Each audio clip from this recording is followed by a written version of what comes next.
25 before the hour from Bruce Enberg, Prairie 2. The ancients didn't think the brain did anything important. And for many people, that's true. Bruce writes, religion is often treated as a mystery of the ancients who allegedly interacted directly with God. It's really based on the ancient knowledge of people that found goat herding gave them enough free time to write weird stuff down.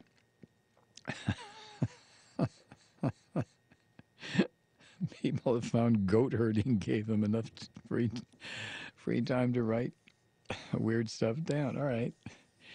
Let's apply some science to this so-called knowledge. There are approximately 200 areas of the human brain that are capable of independent thought. The prefrontal cortex is supposed to process the output of all these areas, so-called, to form a complex organic computer.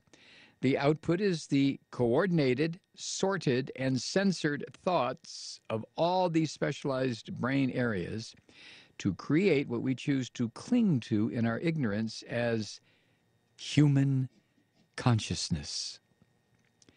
The random crazy stuff is supposed to be rejected. The Easter Bunny, those random noises in the night, and the faces in the clouds or on wet plaster are supposed to be ignored and not taken as signs from one of the voices in your head that you take to be God. People whose prefrontal cortex doesn't work very well can have a number of psychological diagnoses that at the extreme end we simply call insane. Those people with more minor abnormalities in brain function are often referred to as spiritual, or up the scale a bit, and they are called very religious. To put a sharp point on this, 93% of the National Academy of Sciences members are admitted atheists or agnostics. It's 96% among biologists, probably from their exposure to creationists. Personally, I'll defer to the really smart people that I can follow along with if they talk slowly, as opposed to the people who are impressed with the writing skills of goat herders. Twitter at Bruce Enberg. And you can send me your prayers, but that only impresses the goats. Prairie 2, a.k.a. Bruce Enberg. Thank you, Bruce. Here's something that Bruce probably is aware of, and you may be too. From Huffington Post, I think this was today, only 21% of Americans believe humans evolved without divine guidance. Oh, my God, please help me. Though the numbers of Americans who believe that human beings evolved without God's influence has increased since 2004, the percentage may still prove surprising to some. According to a YouGov poll, only 21% of Americans believe that humans evolved without the involvement of God, and 25% of those surveyed said human beings evolved, but God guided this process. 37% of respondents answered that, quote, God created human beings in their present form, end quote. That was in response to this question, quote, which of the following comes closest to your views on the origin of human beings? 37% God created human beings in their present form. I'm sorry, but how do you define Neanderthals? How do you define the so-called Hobbit folks over there in the East Indies, Sumatra, wherever the hell it was? How do you categorize or classify Cro-Magnon, whatever? I don't understand. The research shows a slow change in the national acceptance of evolution because in 2004, only 13% of Americans said that human beings evolved without God's guidance. Well, we're all the way up to 21%. That's quite a jump. However, the country remains divided on the issue of what to teach in schools. 40% favor teaching creationism.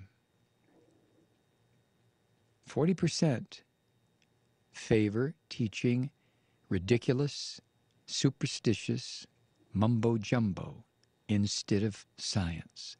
Because if you're going to teach creationism, you have to eliminate about 12 or 15 definitive sciences. You have to get rid of all of them. Not just evolution, Evolution is just the glue, so to speak, or the underpinning of all these other sciences. So if you are saying evolution is bat squeeze, God created everything in 6 days, 7,000 years ago, and then Adam was the first mommy because God delivered a woman out of him. And then the talking snake screwed everything up. I mean, if you're really going to believe that, you have to eliminate and especially protect your precious, precious children from being exposed to something as volatile and dangerous as the truth.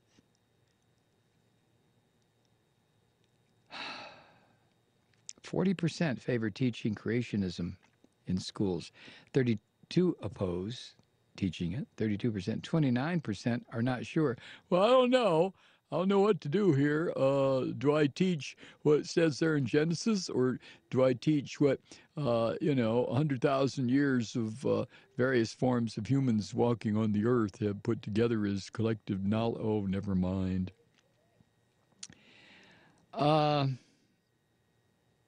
June 21st, it blew right by me. How about you? Marked the 88th anniversary of the Scopes trial. That's where the Tennessee high school teacher John Scopes was tried in 1925 for teaching evolution. See, it wasn't that long ago, was it?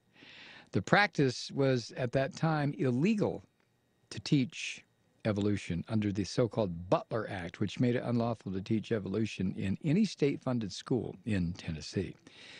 But the trial attracted national attention, blah, blah, blah. Scopes lost the trial. He was found guilty. But it was a watershed moment in America, and teaching evolution in schools became the national norm.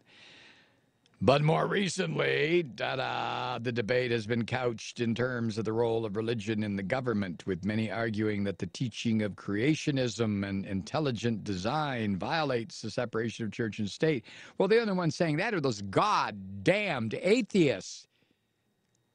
Would that they would all fall over dead, be swept up by the mighty hand of God and cast into hell. 21%, only 21% of Americans believe humans evolved without the sky spook. That's not shocking. That's horrifying. Horrifying. Where do we live? What era? The Dark Ages? We're rapidly getting there, aren't we? Wow. Pat Robertson goes off his nut again. He, you got to wonder if the whole God's wrath line would ever get old for somebody like this sick old bastard. Huffington Post says not at all, according to the latest screed from this Christian leader. He told his audience yesterday that he believes God will punish America with natural disasters if it continues to push for a compromise in Middle East peace talks. What? This bastard is just sick. Pat, go home. Go to Jesus. Please, Pat. Go to your final reward. He's waiting for you. Jesus and God and all the angels. Pat, you tease you. Oh, you dirty, rotten tease. You know Jesus wants you to come home and enter into the bosom of the Lord, but you won't go. Pat, please. Please. They're waiting for you. From a prophetic standpoint, he says, every time the United States gets involved in some kind of a pressure on Israel to split their land, there's some natural disaster that happens here in America. There was a very cogent book written about disasters that come on America. Jerusalem was given to the Jews. It is their capital, and the whole idea of splitting that capital is just folly. If the United States pressures Israel to try to give up half of Jerusalem, God himself is going to come against this nation. Watch it. This sorry son of a bitch. You know, Pat Robertson, one of the worst Christ hustlers in the history of this silly, stupid, destructive religion. Pat, go home. God wants you. God needs you. Please, Pat, please go home.